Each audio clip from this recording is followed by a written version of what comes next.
उत्तर प्रदेश से शुरुआत करने जा रहे हैं, जहां नाम को लेकर एक बार फिर से संग्राम छिड़ता हुआ नजर आ रहा है। आप जानते हैं, पहले होटल्स, ढाबों पर नाम को लेकर विवाद हुआ।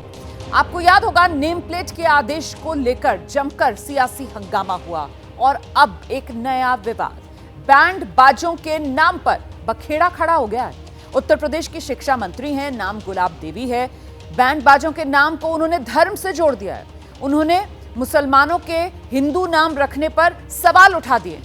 जो जिस जाति का, धर्म का, वही नाम अपने बैंड का रखे, ये कहना है उत्तर प्रदेश की मंत्री, शिक्षा मंत्री गुलाब देवी उनका। उत्तर प्रदेश में नाम को लेकर यह संग्राम बढ़ता ही जा रहा है, कम होने का नाम नहीं ले रहा।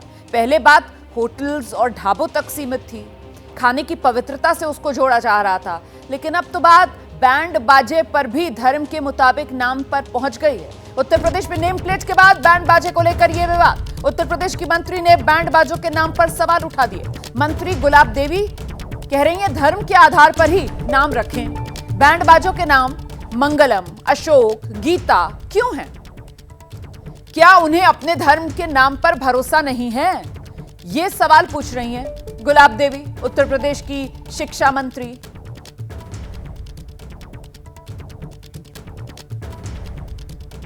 किसी की आस्था को भी ठेस नहीं पहुंचनी चाहिए, चाहे वो कोई भी समाज हो, कोई भी जाति हो। हर जाति को अपने जाति के आधार पर नाम रखने चाहिए, जिससे समाज में भ्रम पैदा ना हो। भ्रम के आधार पर अब हमने देखा है कि चंदोसी में तमाम बाजे वाले हैं। किसी का नाम मंगलम है तो किसी का नाम अशोक है, किसी का नाम गीता है, किसी का नाम सरोज है। तो इस तरीके से तमाम नाम रखे जा रहे हैं, तो ये ठीक नहीं है। जो व्यक्ति जिस काम को करता है उसको वो अपने नाम से करे। अपने नाम पर उसे क्यों कमजोरी महसूस होती है, क्यों आत्मग्लानि महसूस होती है? ये नहीं होनी चाहिए। तो उत्तर प्रदेश की शिक्षा मंत्री का यह बयान, जिसके बाद अब सियासी घमासान जो है वो छिड़ना तय माना जा रहा है और ऐसे में प्रतिक्रिया आ गई है समाजवादी पार्टी की तरफ से। नेता उनके उदयवीर सिंह, जिनसे खास बातचीत की हमारे सहयोगी वीरेश पांडे ने, सुनाते हैं आपको।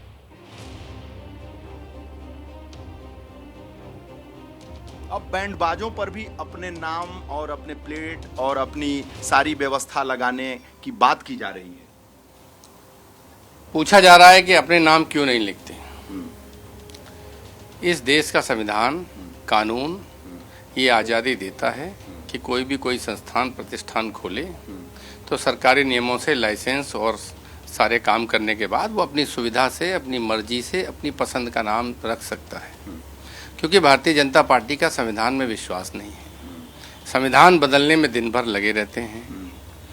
राम, रहीम, ईश्वर, अल्लाह, गॉड, सबकी स्वीकार्यता, जिसको जो अच्छा लगे रख सकता है। सब सबके हैं, किसी का कोई पेटेंट थोड़े है कि हमारा इन पे पेटेंट है, इनका नाम आप नहीं रखेंगे। तो ऐसी परिस्थितियों में जिस पार्टी का संविधान में भरोसा नहीं, कानून में भरोसा नहीं, वो तो घुमा फिरा के ऐसी ही बांटने काटने वाली बातें करेंगे, क्योंकि इस सरकार ने कोई काम अपने सरकार में रहते नहीं किया है। और दूसरी महत्वपूर्ण बात ये है कि ये जितने भी मुद्दे उठाए जा रहे हैं, इसलिए उठाए जा रहे हैं कि कुछ भी उपलब्धि नहीं है अपनी बताने के लिए जनता के बीच। और आने वाले समय में आप देखेंगे कि अगर इससे विभाजन कम होगा तो ये लोग तो लोगों को अपमानित करने वाले नाम खुद रखने लगेंगे। आज तो कह रहे हैं आप अपनी इच्छा से नाम नहीं रख सकते, कल कहने लगे आप मेरी इच्छा से रखेंगे। तो ये अपनी इच्छा दूसरों पर नहीं थोप सकते। इस देश का कानून, संविधान सबको आज़ादी देता है कि आप नियमों के लाइसेंसिंग और बाकी जो नियम है उनको पूरा करने के बाद जैसा चाहें अपना प्रतिष्ठान चलाएं, बनाएं। योगी जी के बाद अब उनके मंत्री भी कह रहे हैं कि आत्मग्लानि क्यों हो रही है, नाम लिखने में इतना शर्म और लज्जा क्यों आ रही है? मैं कह रहा हूं कि अगर किसी गैर धर्म के व्यक्ति को हिंदू धर्म का नाम अच्छा लग रहा है, राम का नाम स्वीकार हो रहा है, कृष्ण का नाम स्वीकार हो रहा है, तो इनको इतनी निराशा, हताशा और इनसिक्योरिटी क्यों है?